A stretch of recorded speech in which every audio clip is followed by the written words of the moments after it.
तो गुरु लोग, स्वागत है आपका शानो एनिमेस पर। तो आज हम कुछ बेहतरीन एनिमे न्यूज़ एंड कुछ खबरों के ऊपर चर्चा करेंगे। तो पहली खबर आती है to be hero X anime को लेकर। तो मेरी तरह आप सभी भी इसका वेट कर रहे हो। तो मैं एक बात बता देना चाहता हूँ, ये एनिमे हमें लंबे टाइम तक देखने को मिलेगा क्योंकि इसके फर्स्ट सीजन में ही 24 एपिसोड होंगे और ये बहुत अच्छी बात है। तो इसी के साथ ही ड्रैगन बॉल अब फोर्टनाइट के साथ कोलैब करने जा रहा है एंड हमें बहुत जल्द ही ड्रैगन बॉल के कैरेक्टर्स फोर्टनाइट पे देखने को मिलेंगे। तो अब बात की जाए कुछ मांगा अपडेट्स के ऊपर। तो पहली मांगा आती है अ कंडीशन कॉल्ड लव। और अगर आप ये मांगा रीड कर रहे हो तो आपके लिए थोड़ी सी बैड न्यूज़ है। तो कल इसके 3 चैप्टर्स आने के बाद ये मांगा भी आपको गुड बाय कहकर जाने वाली है, लेकिन इसके मेकर्स ने डिसाइड किया है कि इसकी मेन स्टोरी एंड होने के बाद भी ये इसके कुछ एडिशनल चैप्टर्स भी ड्रॉ करेंगे, वो भी आपके लिए। तो अब बात की जाए दूसरी खबर के ऊपर जिसका नाम है more than a married couple but not lovers. तो इसके सीजन 2 का तो हमें कोई खबर नहीं मिला, लेकिन हमें इसके मांगा के बारे में थोड़ी सी जानकारी मिली है। तो ये मांगा भी अब अपने फाइनल आर्क पर पहुंच चुकी है, मगर अब ये मांगा हाइटस पर चली गई है और अब मुझे भी नहीं पता कि इसका कमबैक कितने सालों के बाद होगा। और अब तो ऐसा लग रहा है कि हमें 2-3 साल के बाद ही हमें इसकी एंडिंग देखने को मिलेगी। बट अगर आप इतने सालों का वेट नहीं कर सकते तो मैं आपको कुछ और एनिमेस के बारे में बताता हूँ जो कि आपको ट्राई करनी चाहिए। तो पहला एनिमे आता है माकिना सांस a love bot.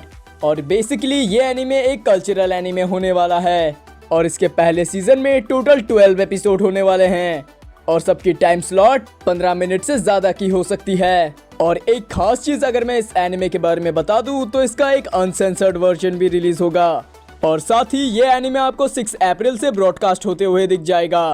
By the way, अब हम एक ऐसा रोम-कॉम एनिमे के बारे में बात करने जा रहे हैं जहां पर अपना जो मेन कैरेक्टर होता है उसकी शादी होने वाली होती है, मगर उस लड़की के साथ जिसे वो सबसे ज्यादा हेट कर रहा होता है। तो आप में से कुछ लोग समझ गए होंगे कि मैं कौन से एनिमे के बारे में बात कर रहा हूँ। I am getting married to a girl I hate in my class के बारे में। और ये एनिमे हमें इस विंटर सीजन को देखने को मिला था। बट अब बात आती है, क्या इसका सीजन 2 आएगा भी या फिर नहीं।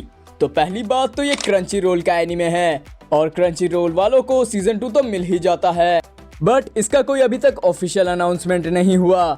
और अगर इसका 5-6 महीने के बाद ऑफिशियल अनाउंसमेंट आता है तो मैं आपको इसके बारे में बता ही दूंगा। बट अगर इसका कोई अनाउंसमेंट वगैरह नहीं आया तो हमें ये सोच लेना चाहिए कि ये एनिमे फ्लॉप हो गया है और शायद इस एनिमे को सीजन 2 ना मिले। और अगर इसका कुछ ऑफिशियल अनाउंसमेंट होता है तो वो मैं आपको बता ही दूंगा। तो अब बात की जाए कुछ बेस्ट रोम-कॉम एनिमे इसके बारे में, जिसमें से पहला एनिमे आता है I have a crush at work anime. तो इसका फर्स्ट सीजन तो एंड हो चुका है और इसका फाइनल एपिसोड बहुत ही ज्यादा अच्छा था। और अगर आप इस एनिमे को अब तक नहीं देखे हो तो जाकर देखो। इसमें ना ही अननेसेसरी लव ट्रायंगल्स होंगे और ना ही आपको इसमें अननेसेसरी फैन सर्विस देखने को मिलेगी। ये बस एक स्वीट अडल्ट लव स्टोरी है। तो इसके फर्स्ट सीजन के एंड होने के बाद इसके मेकर्स ने अभी तक सीजन 2 का अनाउंसमेंट नहीं किया और मुझे लगता है कि मेकर्स को इसका सीजन 2 बना ही देना चाहिए बिकॉज इसकी मांगा 2 साल पहले ही एंड हो चुकी है। और अगर आप इसकी मांगा को पढ़ना चाहते हो तो आप वॉल्यूम 8 से शुरुआत कर सकते हो, चैप्टर 77 से। बट इसी के साथ ही जो भी इसका स्टूडियो है मैं उसको रिक्वेस्ट करना चाहूंगा कि प्लीज इसका सीजन 2 लेकर आओ। और अब मुझे लगता है कि इसके सीजन 1 के साथ ही इसका एंड हो चुका है। बट अगर इसका फ्यूचर में कोई अनाउंसमेंट होता है तो वो मैं आपको जरूर से बताऊंगा। तो आज के लिए इतना ही मेरे दोस्तों, मिलते हैं अगली वीडियो में, तब तक के लिए बाय।